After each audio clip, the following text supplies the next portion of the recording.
The chandelier in Jake and Jessica's condo caught the light like a handful of stars, casting golden flecks across the sleek glass table.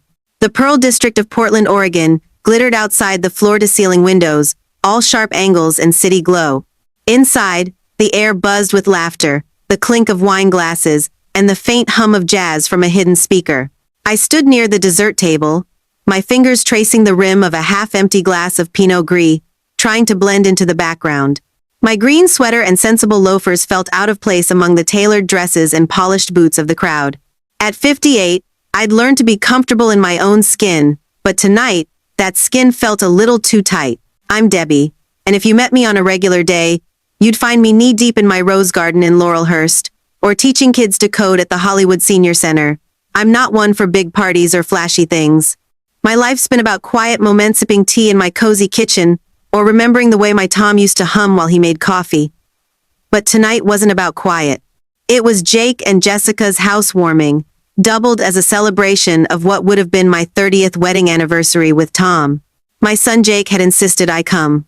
"Mom, we want to honor you and Dad," he'd said, his voice earnest over the phone. So here I was, surrounded by relatives I hadn't seen in months, feeling like a guest in my own story. The condo was stunning granite countertops, a smart fridge that probably cost more than my car, and a view of the Willamette River that made you catch your breath. Jake, my only boy, beamed as he gave me a tour earlier, pointing out the walk-in closet and the voice-activated lights. "Pretty great, right, Mom?" he'd said, his grin wide. Jessica and I worked hard for this. 2 bedrooms, prime location. We're set. I'd nodded, proud of him, but a pang tugged at my heart. I remembered the checks I'd written for his college tuition, the late nights I'd spent helping him with his business loans.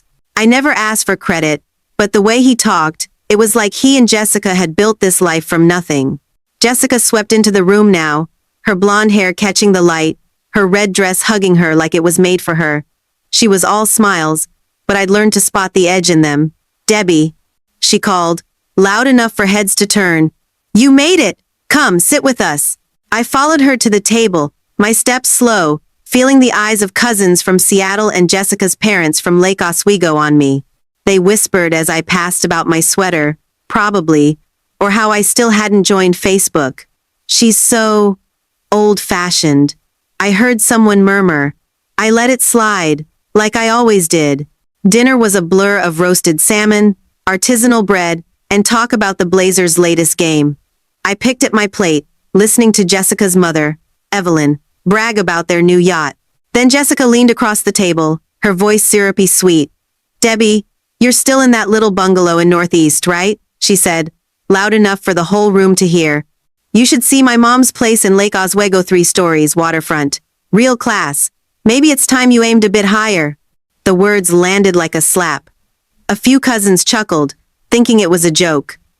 Jake shifted in his seat, his fork hovering over his plate, but he said nothing. My cheeks burned, not from shame, but from a fire I hadn't felt in years. I thought of the nights I'd stayed up after Tom's death, balancing budgets to keep Jake in school. The years I'd poured into raising him, only to be invisible now. I opened my mouth to speak, but my sister Margaret beat me to it. "Funny you mentioned that, Jessica," Margaret said, her voice calm but sharp, like a knife slicing through butter. She leaned forward, her silver earrings glinting.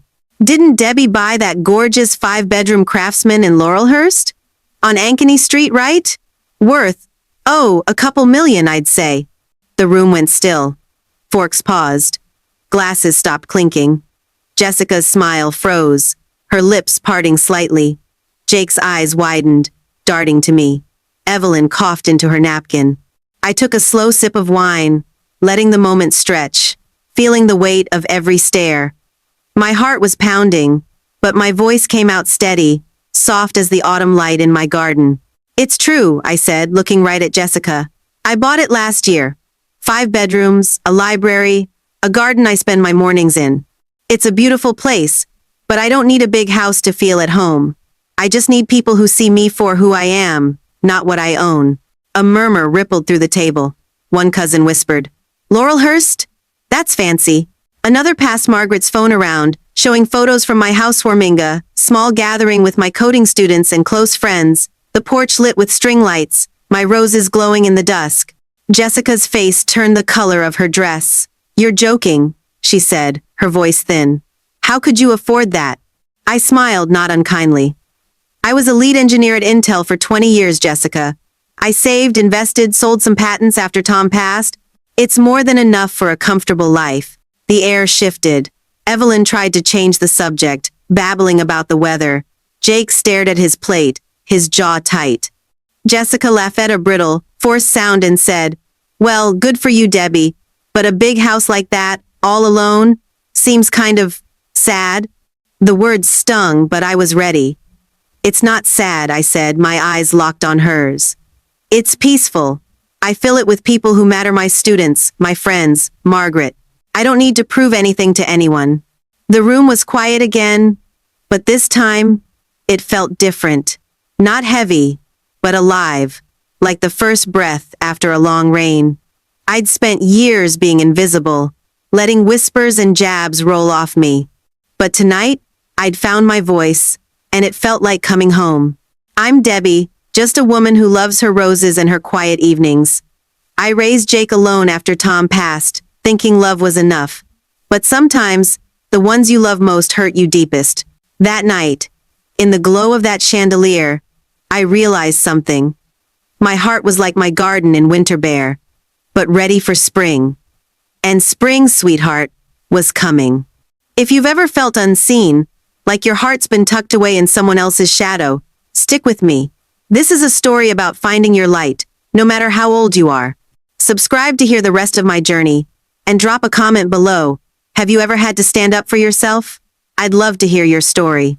I'm sitting in my kitchen now, a mug of chamomile tea warming my hands, the soft glow of a single lamp painting shadows on the walls. Outside, the roses in my Laurelhurst garden are tucked in for the night, their petals folded against the October chill. This house, with its creaky hardwood floors and bookshelves stuffed with old paperbacks, is my haven. But it wasn't always like this. To understand why that night at Jake and Jessica's condo hit me so hard, you need to know where I've been, the years that shaped me, the love I gave, and the quiet ache that settled in when I realized I'd become invisible, even to my own son. Back in the early 90s, Portland was a different place, smaller, cozier, like a town that hadn't quite caught up with the rest of the world. Tom and I were newlyweds, living in a cramped apartment off Alberta Street in Northeast Portland. The walls were thin, and the radiator clanked like it had a grudge, but we didn't care. Tom was a high school history teacher, with a laugh that could light up a room and a habit of strumming his old Gibson guitar on our tiny balcony. I was a software engineer at Intel's Hillsborough campus, writing code for systems that would one day power the internet. We'd stay up late, sipping Stumptown coffee, dreaming of a big house in Laurelhurst where we'd raise a family, maybe 2 kids and a dog. "We'll have a porch swing," Tom would say, his eyes crinkling. "And you'll plant roses, Deb, red ones like your mom used to grow." Jake came along in '95, a squalling bundle with Tom's hazel eyes. Those were golden years, even if money was tight. I'd come home from long days at Intel, my head buzzing with algorithms, and find Tom in the kitchen, Jake balanced on his hip, stirring spaghetti sauce. We'd eat on a wobbly table, laughing over Jake's attempts to smear marinara on his cheeks. I thought that was what forever looked like, messy, warm, and ours. But forever doesn't always keep its promises. In 2003, Tom got sick. Lung cancer, the kind that moves fast and doesn't negotiate. By the time we caught it, he had 6 months. I took a leave from work, spent every day at the hospital, holding his hand while Jake, just 8, drew pictures of superheroes to cheer him up. When Tom passed in the spring of 2004, the world went quiet. I'd walk into our apartment and expect to hear his guitar, but there was only the hum of the fridge and Jake's soft sobs from his bedroom. I was 37, a widow, and a single mom. My heart felt like the Willamette River in winter calm on the surface, but churning with grief underneath. I threw myself into raising Jake. Intel was good to me, promoting me to lead engineer, but the hours were brutal. I'd work late, debugging code under fluorescent lights, then rush home to help Jake with math homework or pack his lunch for school. I sold a couple of patents I'd worked on, network protocols. Nothing glamorous but worth a decent chunk, and stashed the money in savings for Jake's future. I didn't take vacations, didn't date, didn't even buy new clothes. My dreams of that Laurelhurst house faded. All I wanted was for Jake to have a shot at a good life. I paid for his college at the University of Oregon, covered his car insurance, even helped with the deposit for his first apartment. "You're my rock, Mom," he'd say, hugging me tight. I believed him. Things changed when Jake met Jessica in his junior year. She was a marketing major, all bright smiles and big plans, with a wardrobe that screamed money. I liked her at first, she was charming, brought Jake out of his shell. But there was something in the way she'd glance at my faded jeans or my old Honda, like she was measuring me and finding me lacking. After they graduated, Jake moved in with her in a sleek loft downtown, and I started seeing less of him. He'd cancel our Sunday dinners, saying Jessica had plans a gallery opening, a brunch with her friends from Lake Oswego. When they got engaged, I wrote a check for half the wedding, even though it meant dipping into my savings. Jessica picked a venue in the Columbia River Gorge, all glass and glamour, and I stood in the back, wearing a simple navy dress, feeling like I didn't belong. By the time they married 2 years ago, Jake was a stranger. He joined a car dealership, riding Jessica's ambition to climb the social ladder. They'd post photos on Instagram sipping cocktails at rooftop bars, posing in front of Mount Hood, and I'd scroll through them on my ancient laptop, wondering when my boy had stopped calling. I'd text him, "Miss you, kiddo. Dinner soon?" And get back a quick, "Sure, Mom. Super busy but soon." Months would pass without a visit. The loneliness crept in slow, like fog rolling off the river. I'd spend evenings in my little northeast bungalow, the one I'd rented after selling the apartment, listening to NPR and sipping tea. The house was too quiet, the kind of quiet that makes you hear your own heartbeat. I started volunteering at the Hollywood Senior Center, teaching coding to kids from the neighborhood. Their wide eyes and eager questions reminded me of Jake at that age, and for a few hours a week, I felt useful. But at night, I'd sit at my kitchen table, staring at a photo of Tom and me at Cannon Beach, and wonder where I'd gone wrong. My sister Margaret was my lifeline. A retired nurse with a no-nonsense streak, she'd drop by with a pan of her famous lemon bars and a bottle of wine. "You're too good to that boy," she'd say, shaking her head. "He's letting that Jessica run the show." Once, years ago, we'd fought about it. Margaret thought I spoiled Jake, and I snapped that she didn't understand what it was to lose a husband and raise a kid alone. We didn't speak for a month, but she showed up one day with a potted rose bush and a hug. "We're family, Deb," she said. "We fix things." That's Margaret, tough as nails but soft where it counts. Looking back, I see now how I let myself fade. I gave so much to Jake, to his dreams, that I forgot my own. I didn't talk about my years at Intel, the patents, the savings I'd built. I didn't tell him I'd bought that Laurelhurst house we dreamed of, the one with the porch swing and the red roses. I thought love meant staying quiet, letting him shine. But that night at the condo, when Jessica's words cut deep and Margaret spoke up, I realized something. I wasn't just a mom or a widow. I was Debbie, and I had a story worth telling. My life's been like those roses in my garden, pruned back, battered by storms, but still blooming when the time's right. If you're still with me, you'll see how I learned to stand tall, not just for Jake, but for myself. Keep following along, and let me know in the comments, have you ever given so much you lost sight of you? I'm here, listening. The autumn leaves in Laurelhurst are a sight to behold, gold and crimson, drifting down like a quiet promise that change is coming. I'd spend my mornings raking them into piles, the crisp air filling my lungs, my roses watching from their beds. My 5-bedroom craftsman, with its wide porch and leaded glass windows, felt like a friend who knew all my secrets. But as October 2025 deepened, so did the ache in my chest. Jake, my boy, was slipping further away, pulled by Jessica's glittery world, and I was starting to wonder if I'd ever find my place in his life again. I'm Debbie, and if you've been with me so far, you know I've carried love and loss like a well-worn quilt. But sometimes, even the strongest threads start to fray. It started with a phone call from Jessica, her voice bright and sharp as the glass towers in the Pearl District. "Debbie, we're throwing a housewarming for our new condo," she said. "It's also a little something for your 30th anniversary with Tom. You have to come." I paused, my hand tightening around the phone. Tom and I had dreamed of celebrating 30 years with a quiet dinner, maybe a walk along Cannon Beach. But Jessica's tone left no room for argument, and Jake's plea, "Please, Mom, it's important," tugged at me. Against my better judgment, I said yes, hoping maybe this was a chance to mend things. Jessica had a way of making me feel small, though she'd never say it outright. A few weeks before the party, she'd called, asking for a little help with their moving costs. "It's just temporary, Debbie," she'd said, her voice all sugar. "You know how pricey downtown is." I sent a check, like I always did, but when I saw her at Stumptown Coffee in Southeast Portland, she barely thanked me. We sat at a corner table, the smell of roasted beans heavy in the air, and she scrolled through her phone, showing me photos of their new place's sleek furniture, a wine fridge, a balcony with a city view. "You should think about downsizing, Debbie," she said, glancing at my cardigan. "Big houses are for young families like us. That bungalow of yours must feel so empty." I sipped my latte, the warmth doing little to ease the sting. My bungalow was a rented place I'd left a year ago when I bought the Laurelhurst house. But I hadn't told them. I didn't want their approval or their envy. "I manage," I said, keeping my voice steady. Jessica smiled. But it was the kind you'd see on a billboard, not a daughter-in-law. I left the cafe feeling like I'd been weighed and found wanting, the Portland drizzle mirroring the fog in my heart. Jake was different, or at least I hoped he was. I invited him for a walk in Washington Park, just the two of us, like we used to when he was a kid chasing squirrels through the rose garden. The park was a patchwork of reds and oranges, the air sharp with pine. We wandered past the amphitheater, our boots crunching on gravel, and I tried to reach him. "You doing okay, kiddo?" I asked, watching his face. He shoved his hands in his jacket, his hazel eyes so like Tom's avoiding mine. "Things are good, Mom," he said.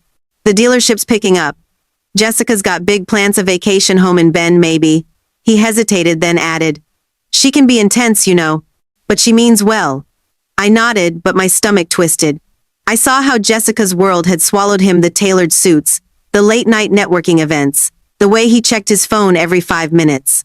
I wanted to ask if he missed our old Sunday dinners, the ones where we'd burn the garlic bread and laugh about it, but the words stuck in my throat.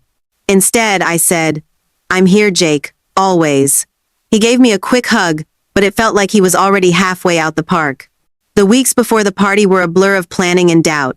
Jessica had taken over the anniversary celebration, turning it into a showcase for their new life. She'd invited her parents from Lake Oswego, Jake's cousins from Seattle, and a slew of friends I'd never met. "It's going to be classy, Debbie," she texted. "No old photo slideshows, okay? Let's keep it modern." I read the message in my kitchen, the tick of the clock loud in the silence, and felt a pang.